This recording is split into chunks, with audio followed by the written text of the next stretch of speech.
What is up, y'all? We're having another with Espo. I'm still Espo. It's Whiskey Wednesday. We're going to do some whiskey things. Now, I am fresh out of oranges. Not an orange to be seen, as you might be able to tell, which means no old fashions at the end of the show, which means we're not going to do a tasting and a review. We're just going to do a little bit of a cocktail. It's still Whiskey Wednesday. We're going to do some things. I still feel like drinking. Oh, we've got some weird stuff out here. So, as you might be able to guess, you probably won't be able to guess because I haven't given you any clues whatsoever, except there's the title. You've already guessed what we're doing. This is stupid. I don't know why I'm trying to leave you to suspense.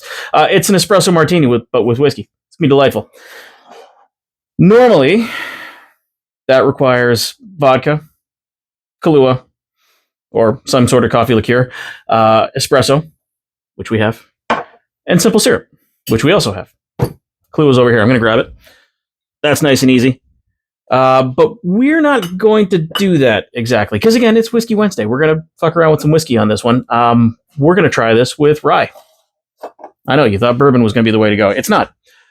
We're going to break out the Rittenhouse Rye. 100 proof, delicious, really lends itself to coffee. Has a little bit of a chocolate flavor to it. At least I think so. That's just me. That's going to go well with it, I think. So we need 2 ounces of our main spirit, which in this case is going to be rye. We're going to pop in 1.5 ounces of the Rittenhouse. And because I like my espresso martinis to be a little bit decadent, that was English, holy shit, decadent, there we go.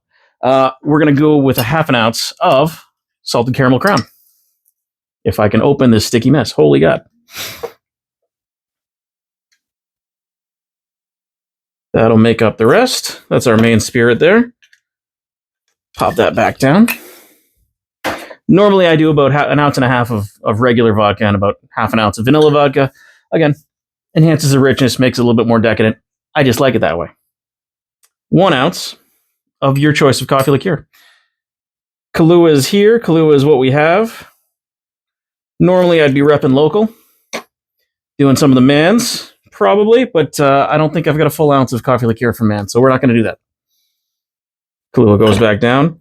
We need 1 ounce of espresso. Again, decadence is the name of the day, so this is a creme brulee espresso. Thanks, Nespresso. In she goes. Nice and measured out. Why was that measured out?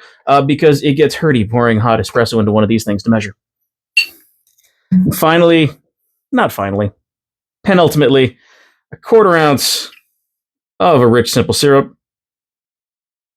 Because again, decadent, sweet. That's how we're doing things today. This is going to be a sassy treat. In that goes. And what else? One last thing. Couple dashes of chocolate bitters. In she goes. Boom, boom. Really bring it all together. Use whatever kind of bitters you want. I'm using Aztec chocolate bitters from Fee Brothers. Just the ones I have. I think I've got some from Mans as well. I just really like these ones. It's really nice. Also could have gone with the cocoa ones. The mushroom cocoa ones we have here from Wild Muskoka. They're somewhere. They're not on the bar. Doesn't matter. Couldn't use them anyway. Good news. Wasn't gonna. Love them to death, but that's not what we're using. Next up, a little bit of hand-flavored ice. Throw 3 cubes in there. Pour the big into the, or little into the big. Make sure that's nice and secure. And let's give it a shake. We're going to shake that until it's nice and frosty on the side. Now this is one we're going to want to overshake a little bit, really get the dilution through.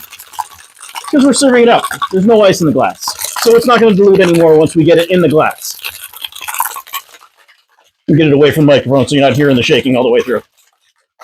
If you really, really, really want that extra coffee flavor and don't want to water it down with extra ice, well, don't use regular ice.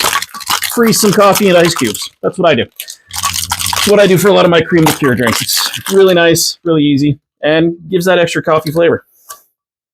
Oh, we're going to break that apart someday. There we go. Big into the little. As is tradition. Magda, if you can hold on to that for me. We're going to double strain this, just so we're not getting any bits of ice into it. Are we? Yeah, we are. There it is. Had to find it. Got our mesh strainer and our Hawthorne. Pour one through the other. Really get any ice chips. Make sure it gets strained out.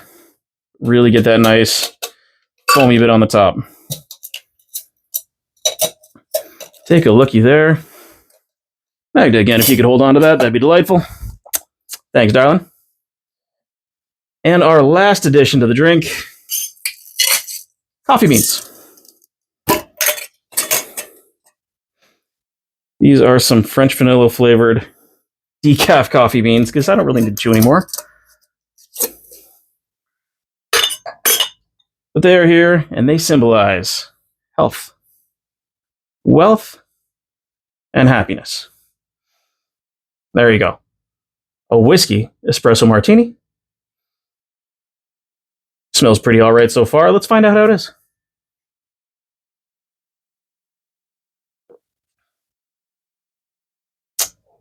Ooh.